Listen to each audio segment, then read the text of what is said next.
आप देख रहे हैं यूके जगबाणी, सामना सच का। आज आपकी किसानों के साथ बैठक हुई है, इस बैठक में क्या था पूरा मामला? सर्वप्रथम आपको बताना चाहूँगा कि आज काशीपुर उत्तरी सहकारी समिति के पूर्णा केंद्र पर एक नैनो यूरिया पर आधारित एक किसान सभा का आयोजन किया गया था, जिसका मुख्य उद्देश्य इफ्को द्वारा विश्व में बनाई गई सबसे पहली बार नैनो यूरिया तरल के बारे में लोगों को जानकारी देना था कि किस प्रकार से आने वाले धान की फसल में कह लीजिए या अन्य जो भी फसलें यहाँ पर लगाई जाती हैं, गन्ने की फसलें या सब्जी की फसल हैं, इस प्रकार से किसान भाइयों को यूरिया के लिए लाइनों में खड़ा रहना पड़ता है। जब बिल्कुल पीक सीजन होता है उस समय किस प्रकार से किसानों को किल्लतों का सामना करना पड़ता है। कुछ किसानों को जब यूरिया नहीं मिलता तो काला बाजारी के जरिए से महंगाई के रूप में खादों को खरीदते हैं, खासकर यूरिया खाद। तो इसी समस्या के निपटाने के लिए इसको द्वारा ये नैनो यूरिया तरल बनाया गया है। इसका काम बिल्कुल यूरिया की तरह ही है, जिसको आप आसानी से अपने साइकिल पे या जेब में या झोले में रखकर अपने खेत पर ले जाकर आसानी से स्प्रे कर सकते हैं। अब किसान भाइयों को सीजन में, पीक सीजन होता है, उसमें लाइन लगने की ज़रूरत नहीं है।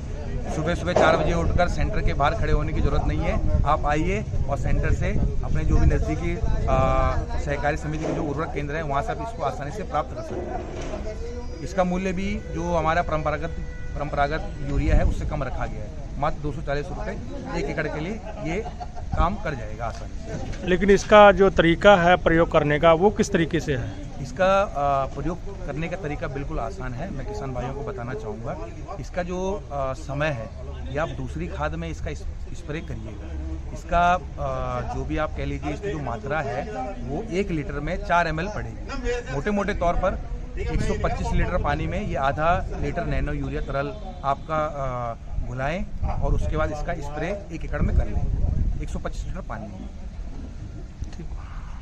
कोई जानकारी देने चाहिए? बाकी जानकारी मैं आपको ये देना चाहूँगा, किसान भाइयों से मेरा ये अनुरोध है कि जो आप परंपरागत यूरिया का अंधाधुंध इस्तेमाल कर रहे हैं, जिससे कि हमारा वायु प्रदूषण होता है या जो भूमि का जल प्रदूषण बढ़ता जा रहा है, उसको धीरे धीरे कम करें। यूरिया का जितना आप कम इस्तेमाल करेंगे या जो उसकी संतुलित मात्रा जो सरकार द्वारा या कृषि विभाग द्वारा या भारत सरकार द्वारा आपको बताई गई है, उसी के अनुरूप उसका प्रयोग करें। उसका अंधाधुंध रूप में उसका इस्तेमाल न करें। और अगर जहां आपको लगता है कि हमारा आधे कट्टे में काम हो रहा है, 1 कट्टे में काम, तो उतना ही उसका प्रयोग करें।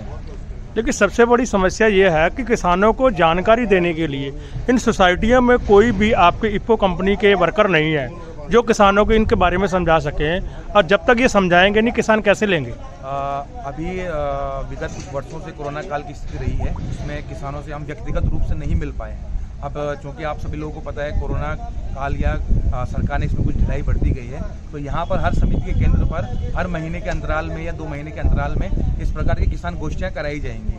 और जहाँ हमें लगता है किसानों को व्यक्तिगत रूप से नहीं मिला जा सकता है, उनको ऑनलाइन माध्यम से, गूगल मीट या जूम ऐप के माध्यम से उनकी भी ऑनलाइन ट्रेनिंग कराई जाएंगी समय समय पर।